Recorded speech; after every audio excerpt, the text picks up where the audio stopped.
Um, we had a question actually from one of the audience, Nadia. Let me just check her name. Nadia Murutsis. You talk about sustainability. Does this not need to be redefined in this new era? Old definitions possibly outdated. And another one, actually, I think that question I will also pose to the next panel. But if I can go to Zurab first of all, because I mean, you talked about previous crises for the travel industry. You mentioned 2008, the global financial crisis. You can go back, of course, to 2001 with the with 9/11. But it seems to me that this particular crisis is very different because it's almost wiped out the airline business, and it's risks wiping out a huge amount of the hotel business. It is just dreadful on a scale that we haven't actually seen before. In a sense, don't you have a rather different challenge? That's for Zurab. Yeah, definitely. It's absolutely different kind of crisis we all have. Unfortunately, this is first time. Imagine that all countries are locked. There is no flights. There is no hotels. No, I mean, it's really unprecedented situation. We are, and we can't compare with other kind of crisis when even in 11th of September or we had in Africa a huge case, which was Ebola case, and this is first time then all the world is locked, and step by step we are going and we're looking for solutions. Before the traveler and tourists waited before. Just a quick example of New York's case now. 1 hour, and after the crisis, they're waiting 3 hours. I'm sure that the manner and the type of mentality, first of all, of tourists, and then first steps will be absolutely different and absolutely complicated during first 3-6 months. We are calculating before everything will calm down and will recover. So for us, yeah. I think there's a kind of assumption that it's a wishful thinking that there will be a V-shaped recovery. You know, we go down sharply and then we rebound sharply. But I think an awful lot of economists will say, no, it's going to be more like an L-shaped recovery. We go down and then we go horizontally for quite a long time. And this, I think, is a real problem. And it actually brings me to the question on sustainability. And I'd like to actually address this question to Savas. It seems to me that an awful lot of the Mediterranean tourism business has been on the let's go for package holidays, for bargain basement tourism. But in a sense, inevitably, I would have thought airline travel would become much more expensive. Therefore, countries like Cyprus, like Greece, like Portugal will have to deal with smaller number of tourists. Doesn't that imply that you need wealthier tourists? Is there going to be a sort of division, a dichotomy between people in Britain, Germany, Northern Europe who wanted a quick 1 week, 2 weeks in the sun at the cheapest price possible, a dichotomy between them and people who are prepared to pay a lot of money for excellent luxury in Cyprus, Greece, wherever? Sevas, what do you think? John, that's an excellent question. And actually, we started answering this question back in January, actually, when we launched our National Tourism Strategy 2030. And everything you said there is included in that. And the reason we launched this strategy was we felt that tourism in Cyprus and maybe in other islands like Cyprus, it depended too much on the typical package holiday. And we felt that something was coming and things would need to change a little bit. So we launched this new strategy to be ahead of the curve before the next crisis. And now that crisis is here. And it means that what we have planned for the next few years, we need to start doing them now. For me, it's not so much an issue of getting higher spenders. That's a side effect of what we're trying to do. Yeah, of course, airlines, I guess for the next couple of years, there's going to be less routes. For me, the key question, and that has to do a lot with your original question on sustainability. What is the purpose of travel?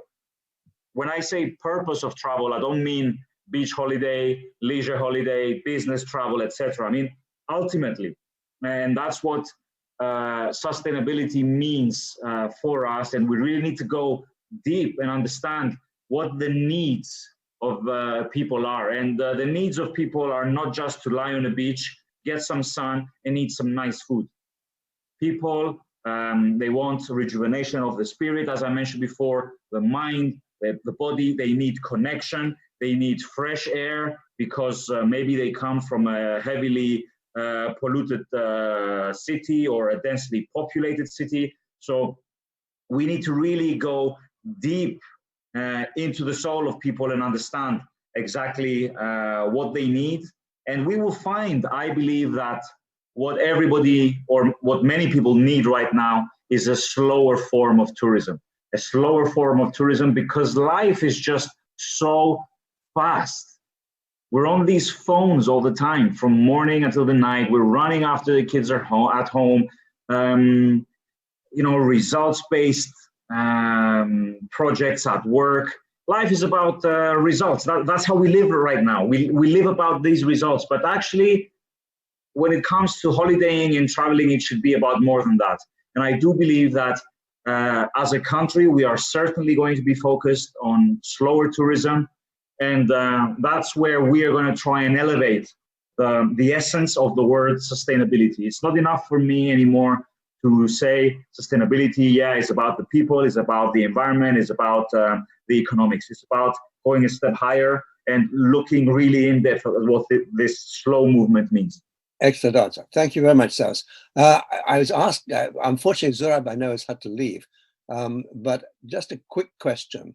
I think for Rita, this is simply in the Portuguese solidarity language, because there's a question from Natalie Knet. Tourism in Europe is reopening slowly in some countries. Can the panelists direct some words of wisdom towards Brazil? Oh no, Zurab is back. So Zurab, this is for you because you're dealing with the whole world. Can the panelists direct some words of wisdom towards Brazil? Zurab, are you there? Yeah.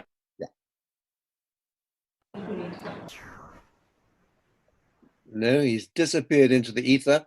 Therefore, Rita, it's up to you to take up the cudgel for the Portuguese. Well, I'll say some words in English, but I'll use some Portuguese as well, if you don't mind. So some wisdom words. You know, as I said from the very beginning, the tourism is a very special industry in the world because it's a business from people to people. And, you know, and Savas mentioned it, we are moving to new trends, slow tourism, the microcations, not vacations, so microcations, no small vacations with family, friends, all together. And this type of experiences are very, very, very important. And Brazil, you know, people from Brazil are amazing. They are now in kind of a trouble, facing a huge challenge. But I believe that samba will come back very soon, and we'll be able to enjoy Carnival in a different way. It's true, but still with all that joy and happiness and authenticity, a very authentic, you know, people. That can offer the tourism experience in an amazing way with the Portuguese language. Well, those are very welcome words. I would like to say to avoid mentioning Mr. Bolsonaro, but I think Zurab is back. Zurab, can you answer the question about Brazil? No, I'm absolutely agree with Rita because it will recover very soon. It's not only Brazil. There are many countries suffering, big countries. I'm talking about big economies. Future of Brazil is in tourism. I definitely believe in it. And I'm sure that very soon we will go to Brazil and we will celebrate their success in tourism. There are a lot of things happening there, especially President Bolsonaro. He's very on top of it. He's leading, and the minister, we had very close relationship with him and very active, and they are doing quite interesting projects in innovation, especially. There are lots of talent, there are lots of things happening there, and we need to promote more, and I'm sure that Brazil will be another new and old destination with its culture, with its gastronomy, with football, and with its people, first of all. Well, let me close on that. I mean, particularly the reference to football. I mean, Brazilian football players really are the greatest in the world, despite competition from... It will happen the same in football. They had a gap 10 years, and then they're coming back. So it will happen with tourism the same. Excellent, excellent. I just want to thank all of the participants in this panel. Thank you very much for your words of wisdom and for your attention and for battling through any of the potentially tricky little technical problems that we sometimes have. Thank you so much. And let's now take a 5-minute break so that we can get the next panel up and ready. Thank you, everybody.